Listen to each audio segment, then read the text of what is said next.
मनुष्य दुख और सुख का अनुभव मन के माध्यम से करता है। मन का निर्माण भूतकाल की यादों और अनुभवों के द्वारा होता है। अतीत की यादें कभी सुखद तो कभी आत्मग्लानि, अपराध बोध, हीनता, आक्रोश और कटुता जागृत करने वाली होती है। मनुष्य वर्तमान के मोह में असंतुष्टि, अज्ञान और अन्य कारणों के साथ अतीत की यादों द्वारा सबसे ज़्यादा दुखी महसूस करता है। इन बुरी और हीन यादों का बोझ वह न चाहते हुए भी ढोता है। संसार में अभी तक कोई ऐसी औषधि नहीं बनी जिसके सेवन से इन यादों को मिटाया जा सके।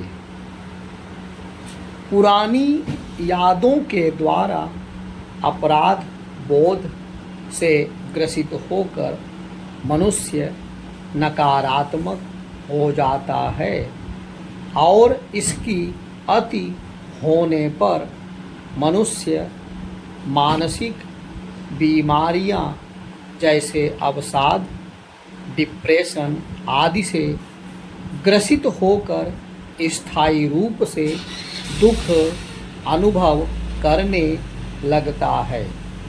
पुरानी यादें मनुष्य के स्वयं के कर्मों की ही प्रतिक्रिया है और कर्म फल से संसार में कोई भी प्राणी, यहाँ तक कि ईश्वर भी नहीं बच सके हैं।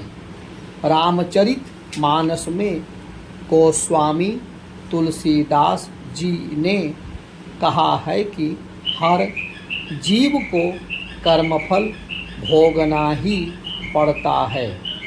इस तथ्य की पुष्टि आज के समय में विज्ञान के तथ्यों द्वारा अमेरिका के एक मनोचिकित्सक ब्रायन प्रॉस ने अपनी पुस्तक मेनी लाइफ मेनी मास्टर्स में की है।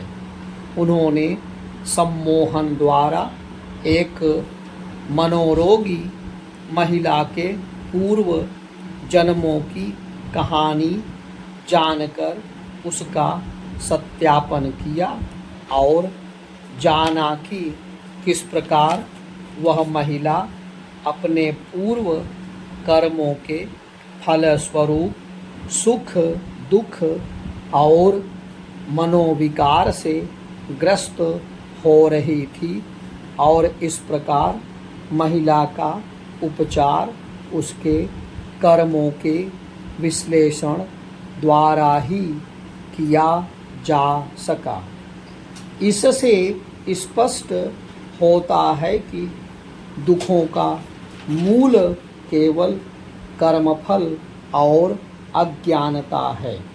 इससे बचने का उपाय भगवान ने गीता में बताया है कि मनुष्य को कर्म, अकर्म एवं विकर्म का भेद जानकर केवल वही कर्म करना चाहिए जो उसके स्वधर्म के अनुकूल हो और स्वधर्म के अनुसार किए कर्म का फल स्वतः भगवान को अर्पण हो जाता है।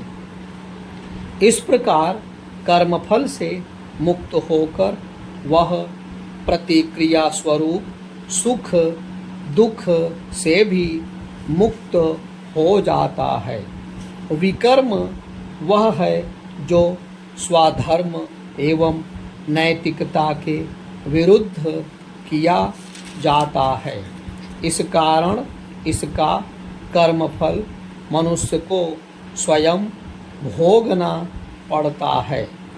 विकर्म के लिए उसे उसकी ज्ञान, इंद्रिय और मन तथा बुद्धि ही प्रेरित करते हैं।